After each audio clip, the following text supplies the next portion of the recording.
Bonjour les amis.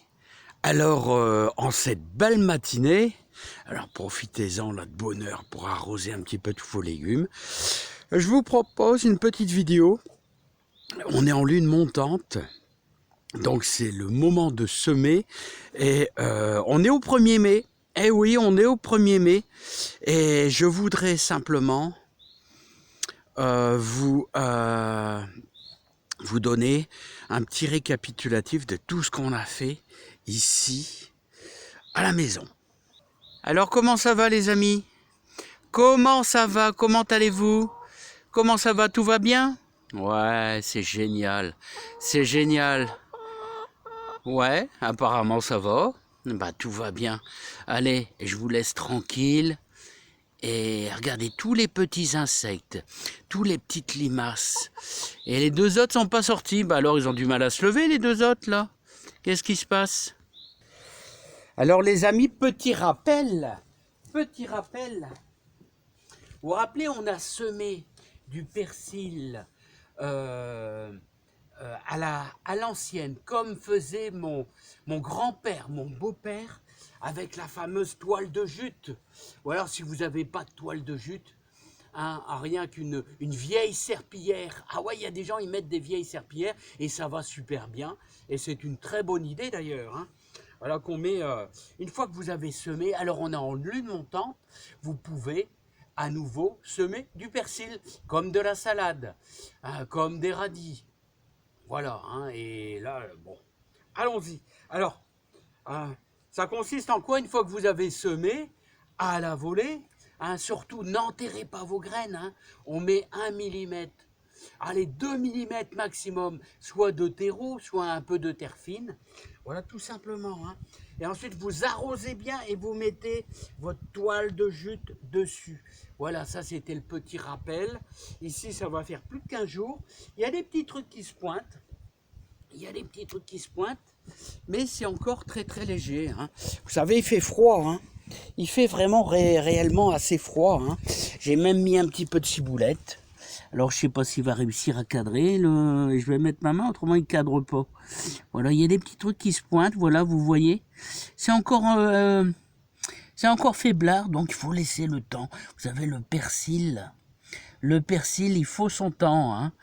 Il faut en moyenne 21 jours, mais comme il fait froid, il a fait 0 encore cette nuit. Donc voilà, regardez la ciboulette. La ciboulette qui va nous faire de belles petites fleurs. Alors vous savez à quel moment? Eh ben quand la ciboulette va commencer à faire ses fleurs, dans un mois ou deux, ça veut dire que vous pouvez en semer. Mais vous pouvez en semer maintenant. Et n'oubliez pas que la ciboulette, ce qu'elle adore, un petit peu de cendre de bois. Car c'est un peu comme les échalotes et comme les oignons. Allez. Alors les amis, profitez de cette belle nature. Profitez. Regardez tous ces arbres en fleurs. Mais quel plaisir, hein! C'est fantastique. Alors les amis, tout le verger est en fleurs. Voilà.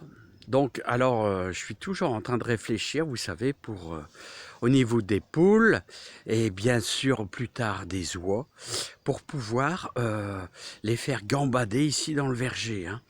Mais j'ai une certaine protection à apporter au potager. Hein. Un potager, si je ne fais pas une petite barrière, ben vous savez, ils vont aller gambader dedans et on aura quelques petits soucis au niveau du potager. Hein.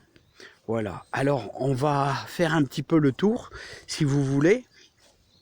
On va faire le tour ensemble. Alors, regardez. Toujours nos dernières Batavia et feuilles de chêne. Là, volontairement, regardez comment elles sont belles. Hein. Et ici, on a un petit peu de départ de fleurs ici. Donc ça, c'est pour dire apporter un petit peu de gaieté. Et vous pouvez en semer. Lune montante, on sème. Donc, c'est le moment idéal pour faire un petit semis de fleurs printanières, enfin de fleurs, comment je pourrais dire, d'ornement de votre potager. On trouve ça partout, dans tous les magasins. Les échalotes, bah, tout se passe bien, c'est normal, hein, et elles sont en train de faire un petit peu de verdure, et après elles vont se diviser. Voilà, se diviser, c'est-à-dire elles vont faire plein enfin, 5 ou 6 petites bulbes. Voilà. Hein.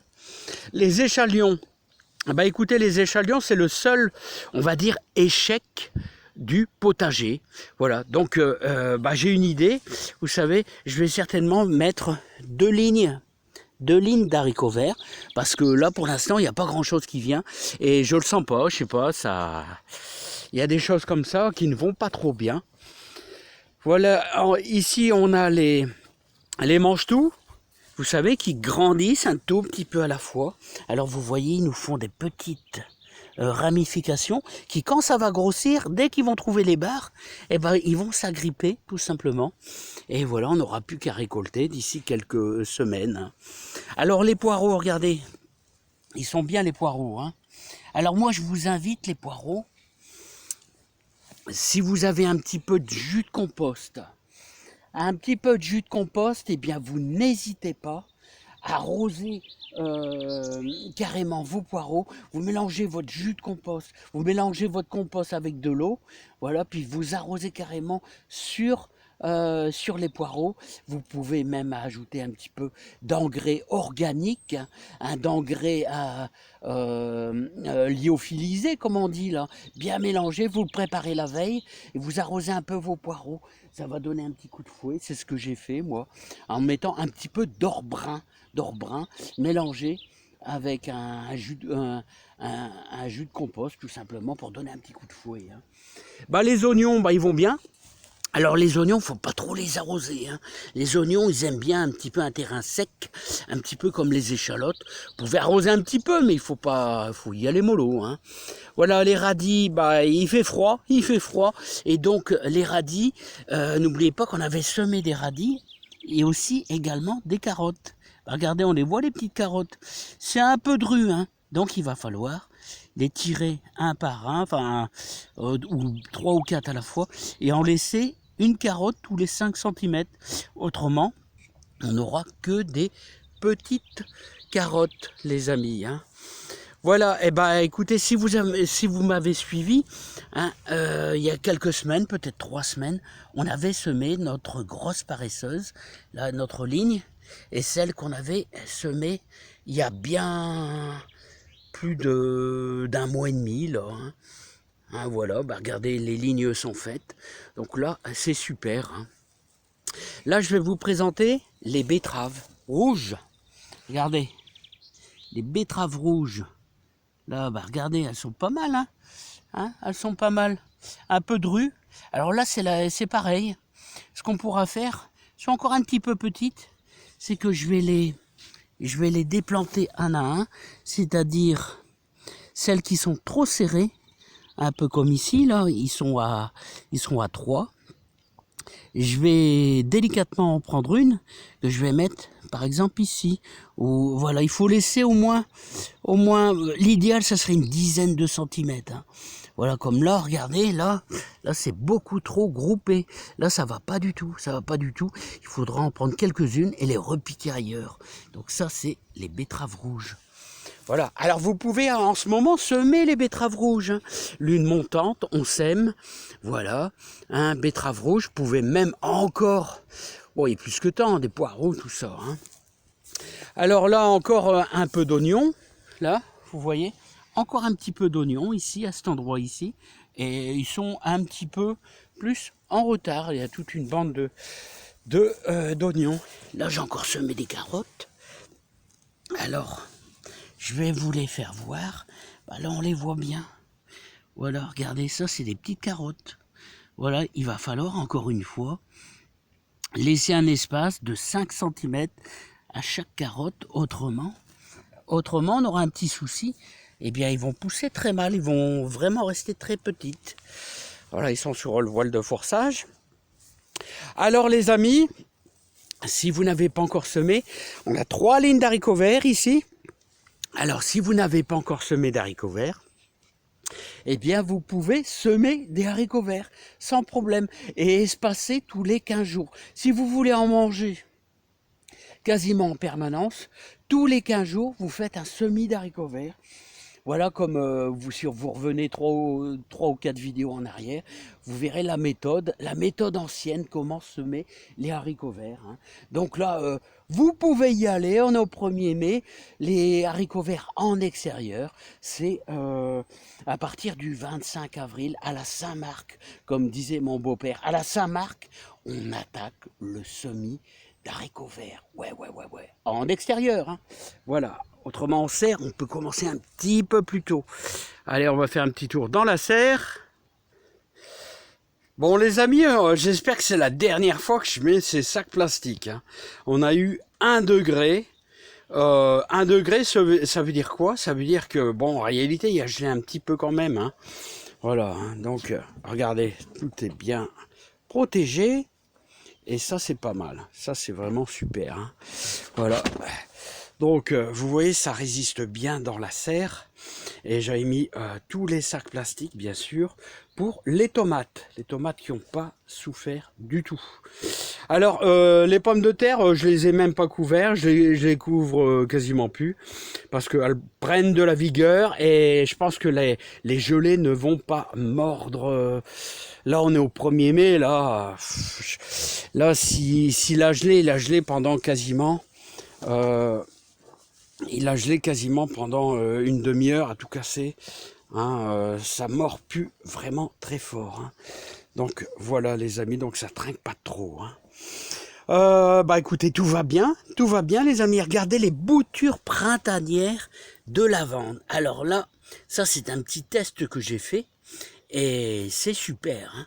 Je vois, on peut même faire des boutures de lavande au printemps. Bah, je reviens pas. Gardez les Batavia. Alors les Batavia. Alors n'oubliez pas, les amis, regardez comment c'est beau. Elle est en train de grossir, de faire de la feuille. Hein. Je suis pas encore trop embêté que les limaces. Hein. Allez les amis. Alors n'oubliez pas les amis que les salades, moi je peux plus les mettre en serre. Ça commence à chauffer. Je peux pas semer ici. Pourquoi? Parce qu'on monte à 25, presque 30 degrés.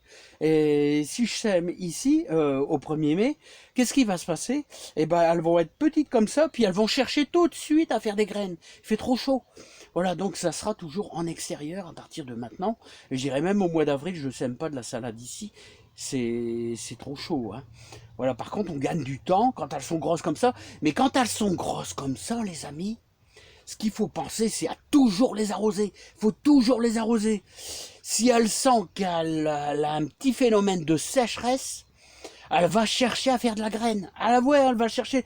Parce que la salade, elle dit, tiens, il fait sec.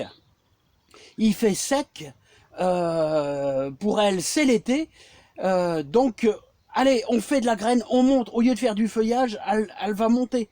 Donc, il faut pas hésiter durant tout le mois de mai, ici, à les arroser copieusement, mais vraiment copieusement. Hein. Faut pas que ça soit un marécage, mais arroser presque tous les jours, un petit peu tous les jours. Hein. Allez, les amis. Bon, bah voilà, on a sauvé un petit peu les poivrons qui sont ici. Voilà, c'est toujours un légume qui, je trouve, qui pousse très lentement. Là, je vois que ça commence à avoir soif, là, ici. Là. Alors on me demande toujours, mais comment vous vérifiez s'il faut de l'eau ou s'il faut pas de l'eau? Bah regardez, là c'est simple. Et je fais ça, bah on voit que c'est sec là, c'est pas le désert, mais ça commence. Là on voit que là c'est un peu humide. Là d'ailleurs elle jaunit, regardez elle jaunit. Et quand elle jaunit, ça veut dire quoi? Eh ben il y a un petit peu trop d'eau. Donc là il y a trop d'eau. Et là, il n'y a pas d'eau, quoi. Voilà. Et on voit, elle commence à se raclaquer un petit peu. Elle se met en végétal. Elle laisse un peu tomber ses feuilles. Voilà, parce qu'elle se préserve, la plante, elle se préserve de la sécheresse. Voilà, elle essaye d'atténuer l'impact. Allez, vous voyez ça, ça sera quasiment tous les tomates pour l'extérieur. Mais attention les amis, je vous ai toujours prévenu. Attention, les tomates en extérieur, c'est au 15 mai. On les met dehors au 15 mai. Avec un bon fumier de cheval, ça va être pas mal. Bon, bah, on aura bien bossé, hein, les amis. Hein. Alors, n'oubliez pas que les pommes de terre, c'est de la Jeannette, de la bonne Jeannette. Oh là là, pour faire des bonnes raclettes, ça va être pas mal. Alors, pour terminer ici, regardez. Ça, c'est du bon concombre. Du bon concombre, gardez les beaux concombres. Ça, c'est de la courgette. La courgette, c'est de la courgette, ça. Ici, regardez, encore du concombre, de la courgette. Hein, et il y a même des courges. Il y a même des courges. Regardez. Là, ici, la grosse courge. Là. Bien puissante. Hein. On en a ressemé. D'ailleurs, vous pouvez encore en faire. Hein. C'est vraiment le bon moment. Hein. Et elles vont commencer à se pointer, là. Hein. Elles vont commencer à se pointer. Mais bon, là, si vous les mettez sur le rebord d'une fenêtre et au chaud à votre maison, ça va démarrer, bien sûr, beaucoup plus vite. Voilà, là on a un petit peu de céleri boule, un petit peu de céleri boule, un peu de poireau, un petit peu de chou là. Les poireaux qu'on a semés très très tôt en février, là qui sont vachement en avance. Ouais, il y en a une bonne cinquantaine, ils sont vachement en avance. Allez. Alors ici on avait fait un beau petit parc de fraises là, hein, et qui commence à fleurir un petit peu à droite à gauche. Et ça, voilà, ça va permettre avec le petit grillage qui va bien. Voilà, j'ai pas voulu les mettre au potager, j'ai voulu un petit peu les enfermer. Ah bah tiens, il y a une fraise là. Il y a une belle petite fraise là-bas. Et ouais. Il y a une petite fraise là. Allez. Alors n'oubliez pas de garder vos herbes de tonte, tout ça. Hein, et tous vos légumes, tout ça, et ça, les herbes de tonte, c'est pour faire le paillage. Bah voilà les amis, on a fait à peu près le tour.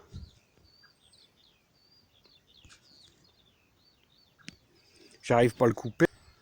Bon bah voilà les amis, ça se termine. Et regardez le beau sol tortueux. Ouais, on me posait la question. Ce sol tortueux, vous voyez, je récupère quelques branches et ainsi que les feuilles que je fais macérer pour les boutures de lavande, tout ça. Hein. Voilà les amis, bon bah on aura fait le tour. Les nénuphars se pointent, il y a un petit peu de roseau là qui pousse dans le plan d'eau et ça c'est bien pour les poissons. Voilà. Allez les amis, moi je vais vous laisser. Je vais faire de nouveaux tuteurs pour les poules. Voilà, on continuera à désherber, on va continuer à s'entraider. Je suis désolé, la vidéo est un petit peu longue, on a fait un petit récapitulatif. Hein. Moi, je vous aime très fort et puis j'espère que ça va chez vous. Prenez bien soin de vous. Allez vous aérer, profitez de cette nature.